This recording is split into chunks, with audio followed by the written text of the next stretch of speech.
Hello my dear friends, today we are going to start our general aptitude problem solution part 2 of the NET December 2015 paper.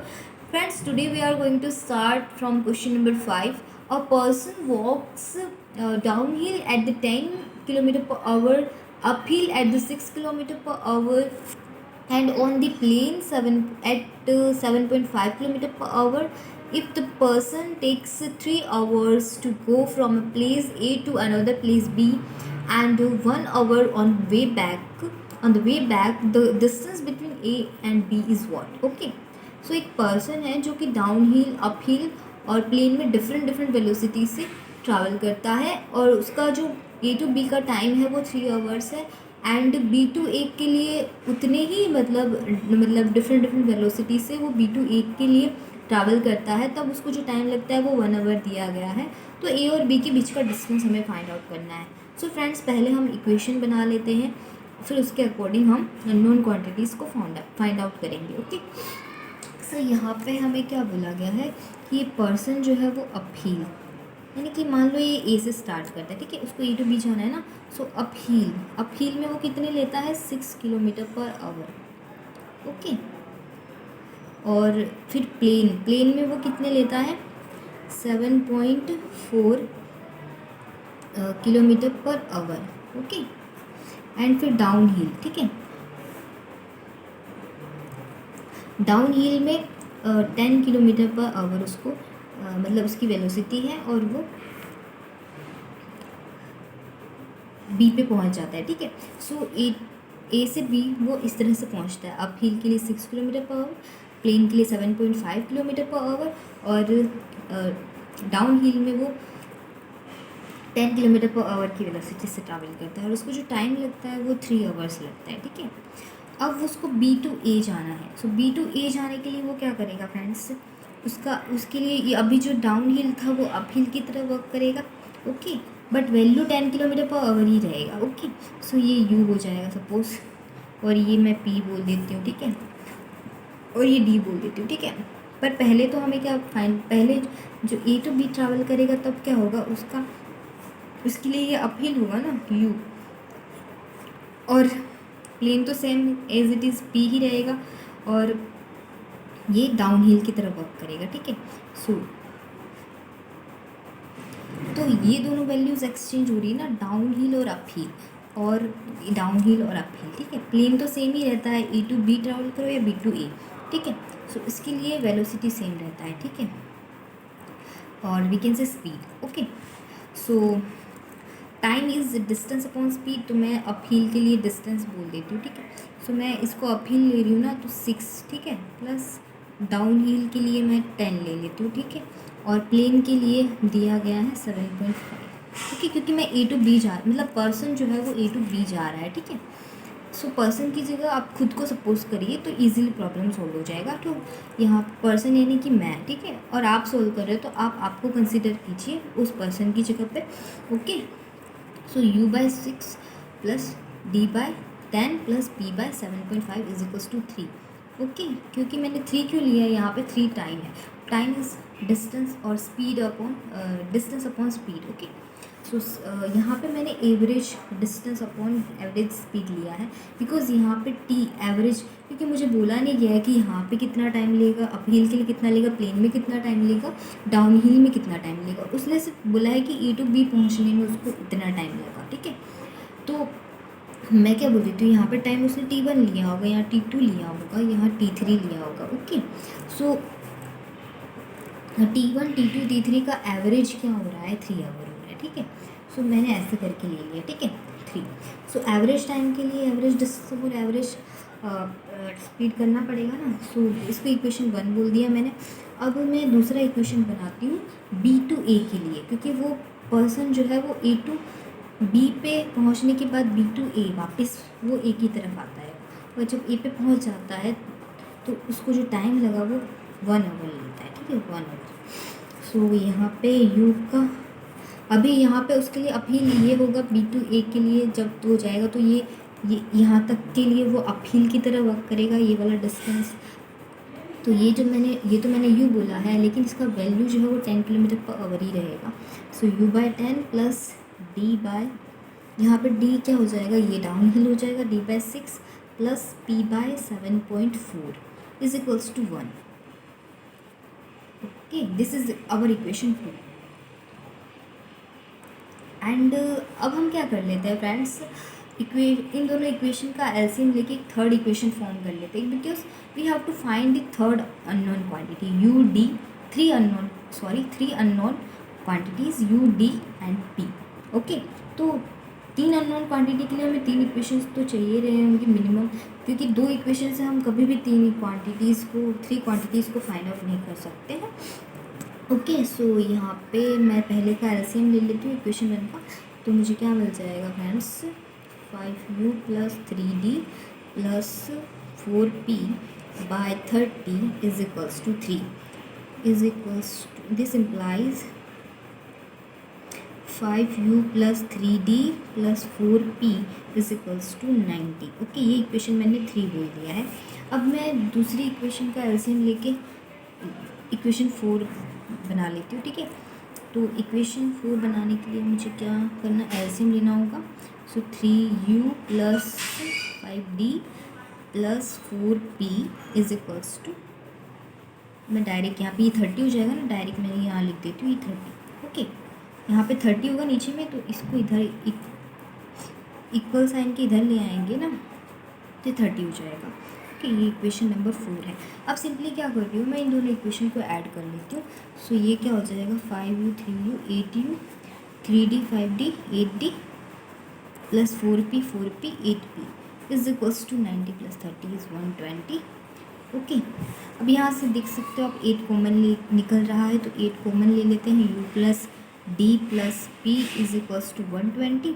तो यहाँ से u plus d plus p का value क्या आ गया friends, 120 divide by 8 is 15 kilometre. Okay, और यही हमें फाइंड आउट करना था. u plus d plus p का वैल्यू मिल जाता है, तो ए से बी का जो डिस्टेंस है वो मिल गया 5 किलोमीटर पर आवर. सो हमारा ऑप्शन नंबर कौन सा करेक्ट हो जाता है, ए. ऑप्शन नंबर ए करेक्ट हो जाता है. फ्रेंड्स, कुछ लोग यहाँ पे क्या कर लेते कि 2 इक्वेशन बना लेते, जैसे कि मैंने यहाँ पे बनाए हैं 2 इक्वेशन, और फिर बाद में ऑप्शन नंबर डी को वो करेक्ट कर देते कि given data is insufficient to the calculate this distance. क्योंकि यहाँ पे u plus d plus p यहाँ 3 नॉन क्वांटिटीज़ है ना, और इक्वेशन 2 है. सो कोई भी ऐसा करता है इन जनरल, बट ऐसा नहीं करना चाहिए. आपको पहले क्वेश्चन को क्लियरली रीड करना है, और उस पर से आप थर्ड इक्वेशन बना सकते हो या नहीं वो मतलब चेक करो. अगर आप बना सकते हो तो उसके बाद ये डिस्टेंस ऐसे ही थोड़ी ना दिए गए हैं, और ये मतलब डी जो है वो ऑप्शन आपको कंफ्यूज करने के लिए सिर्फ दिया गया है. ये तो इनकरेक्ट है ही वैसे भी. तो यहाँ पे हमने क्या किया, 2 इक्वेशन को यूज़ करके तीसरा इक्वेशन बना करके यहाँ पे वैल्यू जो है वो मतलब डिस्टेंस का वैल्यू फाइंड आउट कर लिया है, 15 किलोमीटर पर आवर है. सो आपको ऐसा करना नहीं है, आपको क्वेश्चन जो है वो क्लियरली रीड करना है पहले कि वो एक्चुअली कहना क्या चाह रहा है. Now question number 6. Question number 6 में बोला गया है a vessel is partially filled with water, more water is added to it at a rate directly proportional to the time. Okay, which of the following graphs depicts correctly the variation of the total volume V of water with the time. okay, so time के मतलब time के साथ volume में कितना variation हो रहा है, क्योंकि हम वाटर और ऐड करते जा रहे हैं, तो टाइम जैसे जैसे टाइम चेंज होगा तो वॉल्यूम कितना चेंज हो रहा है, तो वॉल्यूम में कितना वेरिएशन आ रहा है, वो इन ग्राफ्स से हमें बताना है कि कौन से ग्राफ सही बता रहा है. ठीक है, सो फ्रेंड्स, यहाँ पे जैसा कि बोला गया है कि vessel is partially filled with water, so option A और डी को तो हम वैसे ही एलिमिनेट कर देंगे, क्योंकि ऑप्शन ए और डी जो है वो 0 से स्टार्ट कर रहे हैं, तो ये तो इनकरेक्ट है, दिख ही रहा है साफ साफ. तो इन दोनों को करेक्ट कर मतलब एलिमिनेट कर दो. अब बी और सी में से अब आपका जो है थोड़ा काम कम हो गया, आपको बी और सी में से ही बताना है कि कौन सा करेक्ट है. तो फ्रेंड्स, यहाँ पे हम जैसे कि हमें एक्सप्रेशन दिया गया ना, d v by d t is directly proportional to t, इस एक्सप्रेशन का यूज़ करके हम एक इक्वेशन बना लेते हैं, उससे हमें ग्राफिकल नेचर पता चल जाएगा बी और सी में से कौन सा करेक्ट है. ओके, सो फ्रेंड्स, हम क्या करते हैं, हमें जैसे कि बोला गया d v by d t is directly proportional to d. और जब भी हम प्रोपोर्शनलिटी कांस्टेंट रिमूव करते तो एक प्रोपोर्शनलिटी साइन रिमूव कर देते तो एक कांस्टेंट ऐड करते हैं। तो सपोज़ मैंने यहाँ पे एक कांस्टेंट के बोल दिया है इंटू टी। ओके, अब हम क्या कर लेते हैं, इंटीग्रेट कर लेते हैं। Why we are going to integrate, क्योंकि यहाँ हमें क्या बोला गया है, वॉल्यूम का वेरिएशन, ये जो वी है ये वॉल्यूम है। सो वॉल्यूम का वेरिएशन टाइम के साथ कितना है तो वो तभी पता चलेगा जब हम इंटीग्रेट कर लेंगे।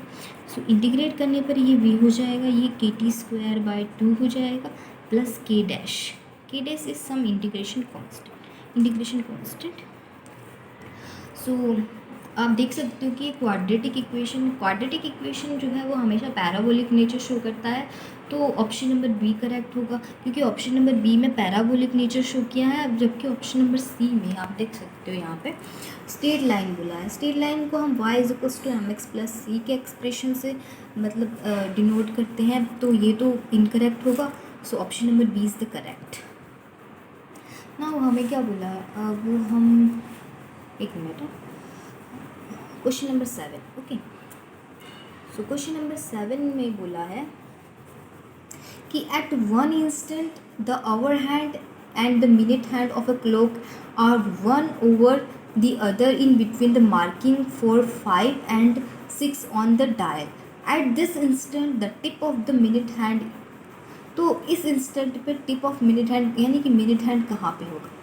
तो एक इंस्टेंट बोला है जिस पे आवर हैंड और मिनट हैंड जो क्लॉक के जो मिनट हैंड और आवर हैंड है ना, वो 1 over the other यानी कि ओवरलैप कर रहे हैं, यानी एक दूसरे के ऊपर है। ठीक है, तो 5 और 6 के मार्किंग के बीच में, ठीक है, तो वो कौन सी पोजीशन है जब tip of the minute hand है वो 5 और 6 के मतलब बीच में जब होगा, तो जब वो दोनों एक दूसरे के ऊपर ओवरलैप कर जाएंगे ना, उस टाइम पे वो जो मिनट हैंड का टिप है वो कहाँ पे होगा, यानी कि 5 के क्लोज में होगा या 5 के क्लोज में होगा या 6 के क्लोज में होगा या 5 और 6 के इक्वी डिस्टेंस पे होगा या फिर 11 to 12 के इक्वी डिस्टेंस पे होगा। ठीक है, तो यहाँ से आप देख सकते हो कि 5 और 6 और 11 to 12 के इक्वी डिस्टेंस पे तो हो ही नहीं सकता, क्योंकि 5 और 6 एक ऐसा टाइम है जिसमें इक्वी डिस्टेंस पे कभी भी मिनट और आवर हैंड ओवरलैप नहीं करते हैं।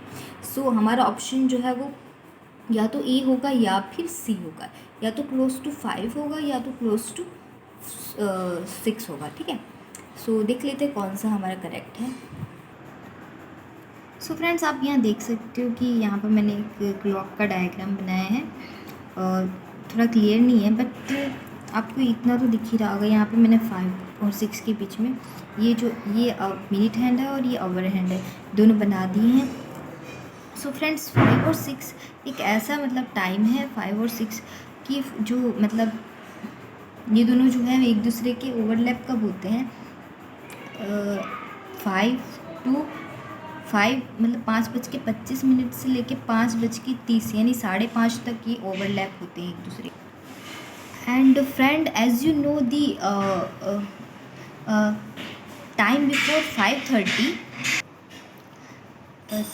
5:30 the hour hand does not go past half the way between the markings of the 5 and 6. Okay, सो 5 और 6 की जो मार्किंग है उसमें वो पास्ट हाफ में कभी नहीं जा सकती है। ठीक है, ओवर हैंड नहीं जाएगी तो मिनट हैंड भी नहीं जाएगी। मीन्स मिनट हैंड जो है वो 5:25 से 5:30 के बीच में ही कहीं पे होगी, मतलब वो जो मिनट हैंड है वो एक दूसरे के ऊपर ही है ना दोनों। तो इसका मतलब ये हुआ कि अवर हैंड नहीं जाएगी तो मिनट हैंड नहीं जाएगी। मतलब अगर अवर हैंड जो 5 के क्लोज है तो मिनट हैंड भी 5 के क्लोज होगी, मतलब 6 के क्लोज नहीं होगी। तो हमारा ऑप्शन नंबर जो है सी यहाँ पे करेक्ट हो जाता है, is closer to marking for 5। Okay, now question number 8 में क्या बोला गया है friends, a bird leaves its nest and flies away. Okay, वो अपने नेस्ट से मतलब निकलता है और उड़ना स्टार्ट करता है, और उसका जो डिस्टेंस है वो x है from the nest is plotted as a function of time, यानी कि उसके डिस्टेंस को टाइम के फंक्शन के तौर पे प्लॉट किया गया है। Which of the following plots can not be right. तो इन प्लॉट्स में से कौन सा प्लॉट जो है वो राइट नहीं है, मतलब 3 प्लॉट ऐसे हैं जो राइट है, एक रॉन्ग है, ठीक है। तो वो आपको वही फाइंड आउट करना है कि कौन सा प्लॉट रॉन्ग है। ओके, सो फ्रेंड्स, आप फर्स्ट प्लॉट में आप यहीं से देख सकते हैं कि फर्स्ट प्लॉट में एक्स यानी डिस्टेंस जो है वो टाइम के साथ इंक्रीज़ हो रहा है। सो ऐसा पॉसिबल है क्योंकि जो बर्ड है वो अपने मतलब नेस्ट से निकलते ही ऐसे सीधा मतलब टाइम के साथ वो मतलब अपने डिस्टेंस में कोई भी डिक्रीज़ ना, कोई भी डिक्रीज़ मतलब नहीं दर्शाता है, और वो सीधा टाइम के साथ इंक्रीज़ करता जाता है उसका डिस्टेंस। ओके, तो ऐसा हो रहा है, तो ये जो है वो करेक्ट है। अभी ऑप्शन बी में क्या बोला गया है कि वो कुछ इस तरह से जो है वो इस तरह से जो है वो ट्रैवल करेगा, मतलब फ्लाई करेगा, सॉरी। तो यहाँ पे जो टाइम के साथ उसका डिस्टेंस इंक्रीज़ हो रहा है, यहाँ पे मैक्सिमम हो गया, देन टाइम के साथ टाइम तो इंक्रीज़ ही कर रहा है लेकिन उसका डिस्टेंस जो है वो डिक्रीज़ कर रहा है, तो ऐसा पॉसिबल है। और डी में भी कुछ वैसा ही शेप है लेकिन यहाँ पे भी कर्व्ड शेप में है, तो ऐसे मतलब जो बर्ड है कुछ इस तरह से फ्लाई करते हैं हमेशा, तो यहाँ पे भी कुछ वैसा ही है लेकिन यहाँ पे पूरी तरह से नीचे नहीं आया है bird, but it is correct. Okay, and now कुछ ऑप्शन नंबर सी में क्या बोला गया है कि यहाँ से जो बर्ड है यहाँ से उसने मतलब अपने नेस्ट से स्टार्ट किया फ्लाई करना, फिर वापस उसने अपनी पोजीशन मतलब चेंज की, वापस वो इधर साइड आया, देन इधर साइड गया। तो इस तरह से बर्ड को फ्लाई करते हुए कभी नहीं देखा। और वैसे भी मैं ग्राफ प्लॉट करके आपको बता देती हूँ फ्रेंड्स। सपोज़ यहाँ पे ऐसे मैंने ग्राफ प्लॉट किया है, ठीक है, कुछ इस तरह से ग्राफ दिया है ना आपको। ओके, सो फ्रेंड्स, इस तरह से मतलब बर्ड का मतलब बर्ड फ्लाई कर रहा है, तो ये एक्स है और ये टी है। तो यहाँ से आप एक स्ट्रेट लाइन ड्रॉ कर लीजिए फ्रेंड्स, ये थोड़ा कम है, यहाँ तक है, ठीक है, तो स्ट्रेट लाइन ड्रॉ कर लीजिए। तो ये जो स्ट्रेट लाइन है वो 3 पॉइंट्स पे इंटरसेक्ट कर रही है।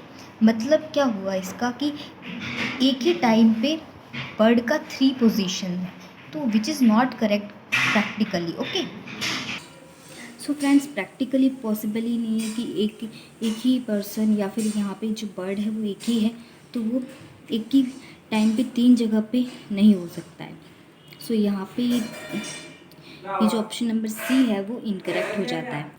So option number C correct हो जाता है। Now question number 9। Question number 9 में बोला गया है, a cubical cardboard box made of 1 centimeter thick cardboard has outer side of 29 centimeter.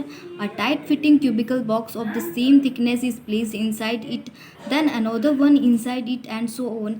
So how many cubicle boxes will be there in the entire set? Okay, so 29 centimetre का एक बड़ा सा thick cardboard है, उसमें जो 1 centimetre thickness का एक छोटा कार्डबोर्ड है, मतलब उसका थिकनेस जो है वो 1 सेंटीमीटर है, और उसके अंदर मतलब ऐसे कितने कार्डबोर्ड हम डाल सकते हैं। ओके, 1 सेंटीमीटर उसका थिकनेस है और 29 सेंटीमीटर उसका आउटर साइड है, ठीक है। और यहाँ पे टाइट फिटिंग भी बोला गया क्यूबिकल बॉक्स का, same thickness is place inside it. Okay, उसके अंदर सेम थिकनेस यानी कि 1 सेंटीमीटर 1 बाय 1 थिकनेस वाले कार्डबोर्ड ऐड करते जा रहे हैं, मतलब उसके अंदर प्लेस करते जा रहे हैं। तो मतलब इसे प्लेस करते करते उसके अंदर हम कितने कार्डबोर्ड डाल सकते हैं ऐसे।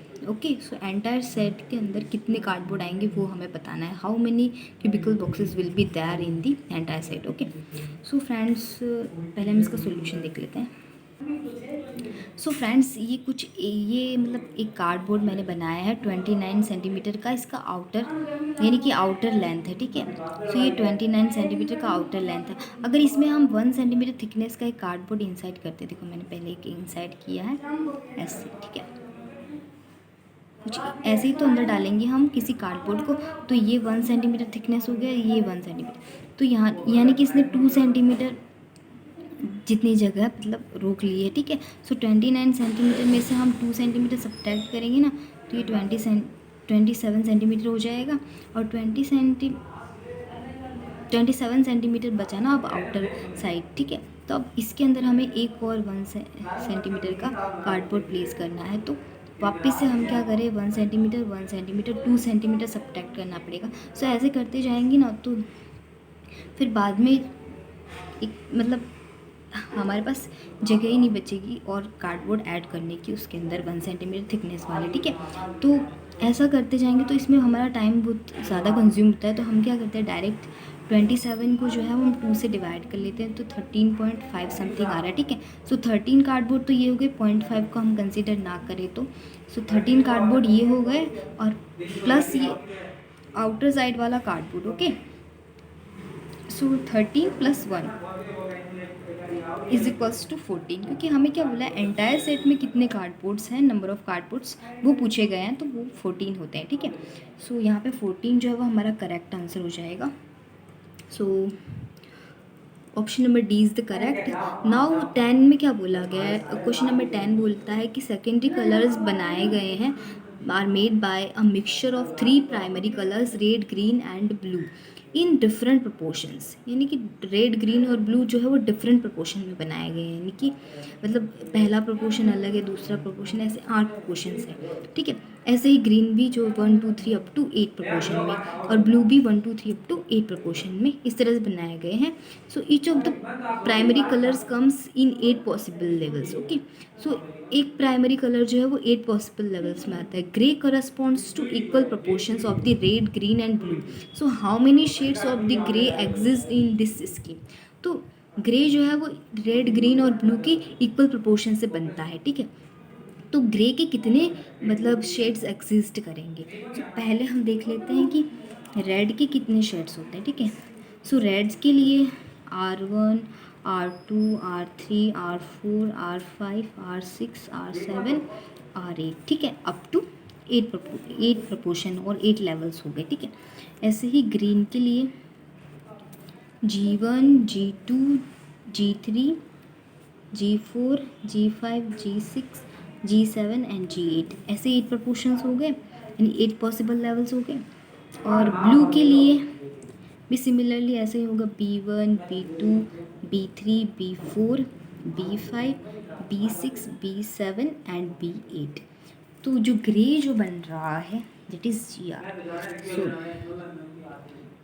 ग्रे, ग्रे जो बन रहा है वो रेड, ग्रीन, ब्लू इनके इक्वल प्रोपोर्शन से बन रहा है। तो इक्वल प्रोपोर्शन कब होगा, जब हम R1, G1 और B1 ये तीनों एक साथ लें, तब जो है वो हमें G1 मिलेगा। ये जो G1 है वो ग्रे के लिए, ठीक है।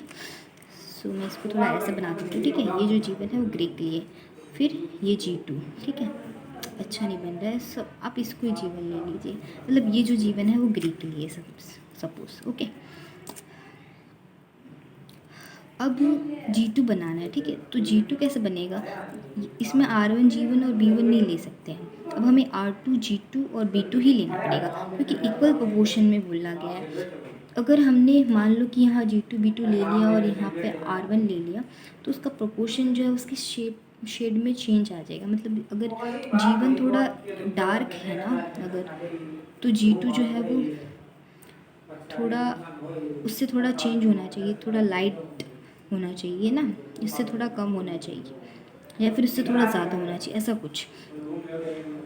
पर अगर मैं ये वाले, अगर इसी में मतलब G2 में भी मैं ये वाले R1, G1 और B1 अगर चूज़ कर लेती हूँ मतलब ग्रे कलर बनाने के लिए, तो ये मतलब इससे अलग शेड फॉर्म नहीं होगा, इक्वल प्रोपोर्शन वाला शेड फॉर्म नहीं होगा, डिफरेंट प्रोपोर्शंस हमें यूज़ करने हैं, ठीक है। सो इसीलिए यहाँ पे G2, फिर जो G3 बनेगा वो R3, G3 और B3 से बनेगा। फिर ऐसे ही R4 जो है वो G4 जो है वो R4, G4 और B4 से बनेगा। तो ऐसे मतलब ग्रे के लिए भी कितने प्रोपोर्शन मिलेंगे हमें, मतलब 8 पॉसिबल लेवल्स मिलेंगे ना, G4, G5, G6, G7 and G8। क्योंकि यहाँ पे जो है रेड भी 8 पॉसिबल लेवल्स में है, ग्रीन भी 8 पॉसिबल लेवल्स में है, ब्लू भी 8 पॉसिबल लेवल्स में है। तो इन तीनों के इक्वल प्रोपोर्शन से जो ग्रे बनेगा वो भी 8 पॉसिबल लेवल्स में होगा, यानी कि उसके हमें 8 सेट्स देखने को मिलेंगे, ठीक है। पॉसिबल लेवल्स मतलब 8 पॉसिबल लेवल्स मतलब 8 शेड, 2 पॉसिबल मतलब 2 शेड। तो यहाँ पे 8 पॉसिबल लेवल्स में मतलब उसके 8 शेड्स देखने को मिलेंगे। तो हमारा करेक्ट ऑप्शन क्या हो जाता है फ्रेंड्स, यहाँ पे हमारा करेक्ट ऑप्शन हो जाता है 8, okay. So b is the correct, यहाँ पे 8:3 और 3:8 ऐसा कुछ भी नहीं आएगा, क्योंकि यहाँ पे परम्यूटेशन और कॉम्बिनेशन जैसा कोई रूल हमें अप्लाई नहीं करना है और यूज़ नहीं करना है, ठीक है। सो यहाँ पे सिंपली 8 हमारा करेक्ट आंसर हो जाएगा। So thank you friends for watching this video. Bye bye.